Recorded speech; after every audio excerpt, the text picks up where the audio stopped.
ఎలా వెళ్తాను మళ్ళీ జన్మించడానికని అతడు మాట్లాడతాడనమాట. అంటే అతనికి తెలియదు దేవుడి రాజ్యాన్ని గురించిన సమాచారం. అందుకని వారు ధర్మశాస్త్రము ప్రధానమైన విషయాలు, విశ్వాసము, కనికరము, న్యాయాన్ని సంపూర్ణంగా వదిలిపెట్టేసేసారు. అంతేకాకుండా వారు ఏం చేశారంటే తమ నీతిని తాము స్థాపించడానికి పూనుకున్నారు. లోకాసు వార్త 18వ అధ్యాయము 9వ వచనంలో లేఖనం రాయబడింది. తామే నీతిమంతులమని తమ్మును నమ్ముకొని ఇతరులను తృణీకరించి కొందరితో ఆయన ఈ ఉపమానం చెప్పాడు. కాబట్టి మా ఊరికి మేమే నీతిమంతులమని ఇతరులను తృణీకరిస్తూ ఉంటారు. అదే నీతి, స్వనీతి.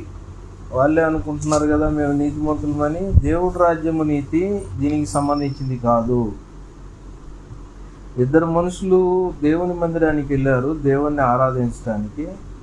ఒక అతను పరిచయుడు, ధర్మశాస్త్రాన్ని ఉపదేశిస్తాడు. ఒక అతను సుంకరి, పాపులుగా ఎంచబడ్డ ఆయన.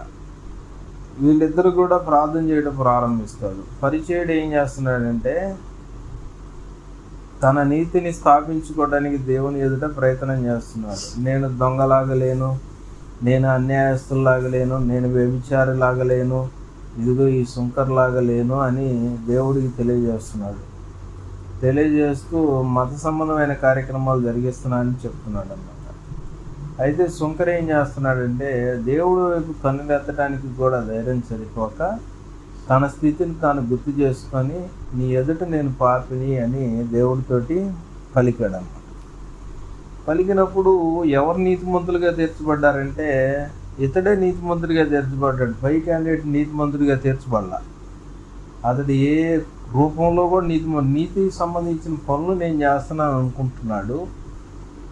అంటే దొంగలాగా నేను ఉండట్లేదు అంటున్నాడు, ఆ వ్యభిచారిలాగా నేను ఉండట్లేదు అంటున్నాడు, లేకపోతే అన్యాయస్తుల్లాగా నేను ఉండట్లేదు అంటున్నాడు, లేకపోతే ఆ సుంకర్లాగా నేను ఉండట్లేదు అంటున్నాడు. కానీ తన స్వనీతిని స్థాపించుకోవటానికి పూనుకుంటున్నాడు.